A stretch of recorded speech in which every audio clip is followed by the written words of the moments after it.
सच अब उजागर होने ही वाला है। पूनम का असली चेहरा अब ज्यादा देर तक छिपा नहीं रह पाएगा।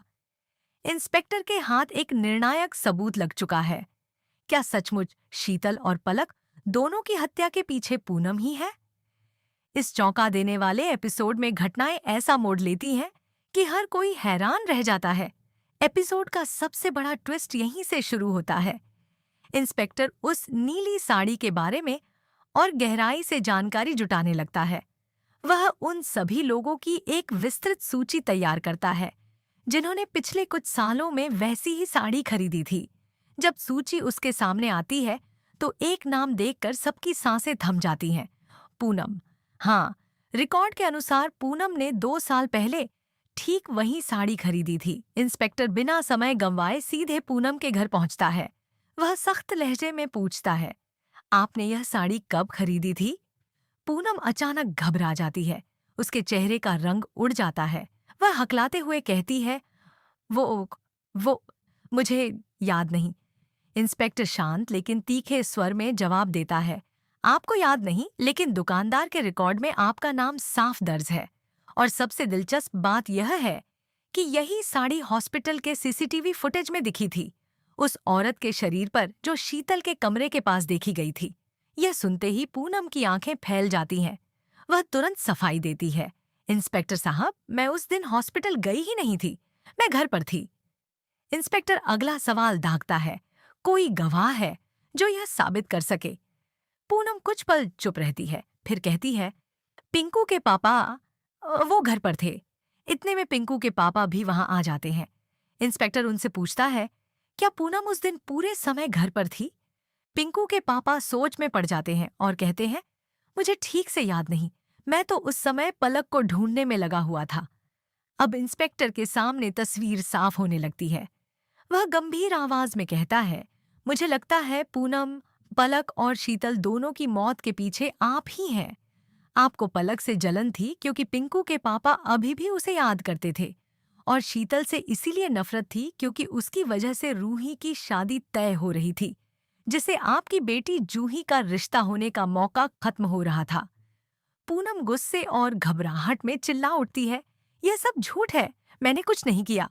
लेकिन इंस्पेक्टर दृढ़ता से कहता है, सीसीटीवी फुटेज, साड़ी की खरीदारी का रिकॉर्ड और वह फोटो जो आपको मिला था, वह कोई धमकी नहीं थी, बल्कि एक संकेत था कि कोई आपको देख रहा है। उधर दूसरी तरफ रूही को भी एक अहम सुराग मिलता है। वह शीतल की डायरी के फटे हुए पन्नों को वैज्ञानिक तरीके से दोबारा पढ़ने लायक बनवाती है।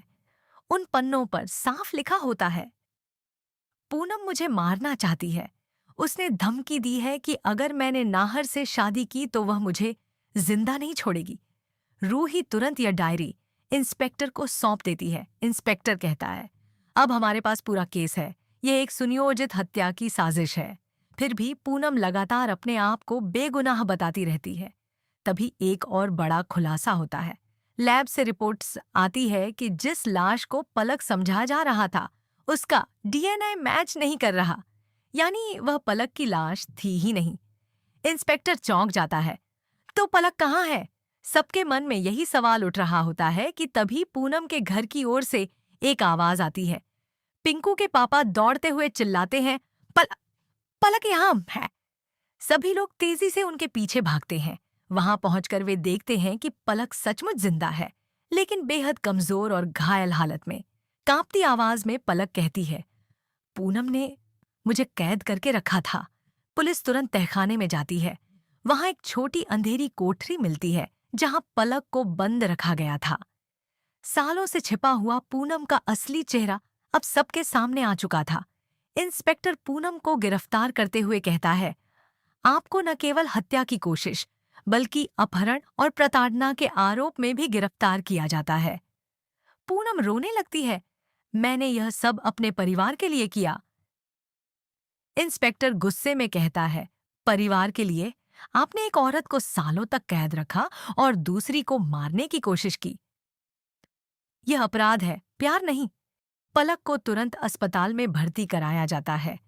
डॉक्टर बताते हैं, इन्हें लंबे समय तक यातना दी गई है, लेकिन अब यह सुरक्षित है। पिंकू के पापा रोते हुए उसका हाथ पकड़ते हैं। मुझे माफ कर दो, मैं तुम्हें बचा नहीं पाया।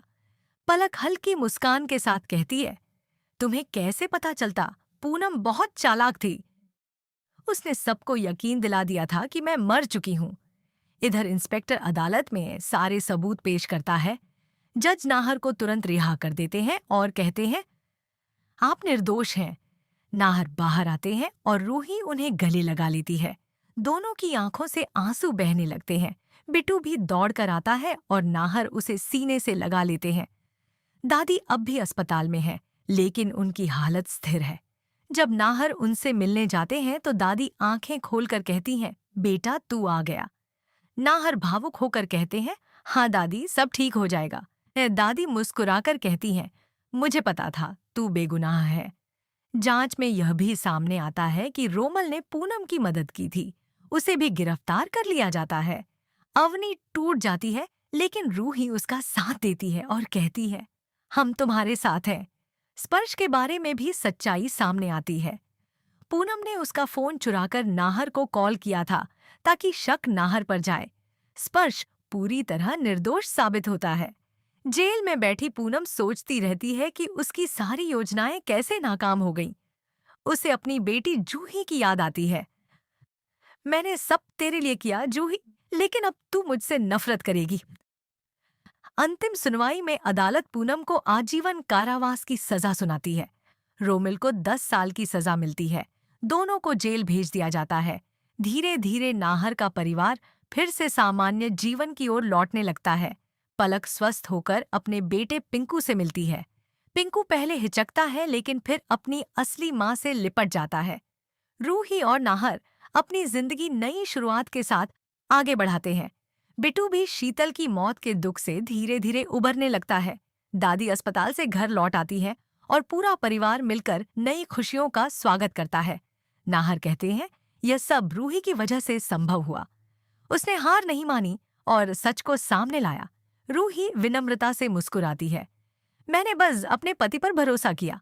दादी आशीर्वाद देती हैं, भगवान करे तुम दोनों हमेशा खुश रहो। सभी खुश हैं कि आखिरकार सच सामने आ गया और न्याय मिल गया। लेकिन एपिसोड के अंतिम दृश्य में एक और रहस्यमय मोड़ दिखाया जाता है।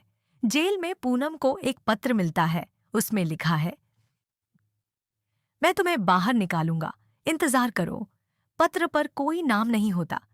पूनम के होठों पर हल्की रहस्यमयी मुस्कान उभर आती है।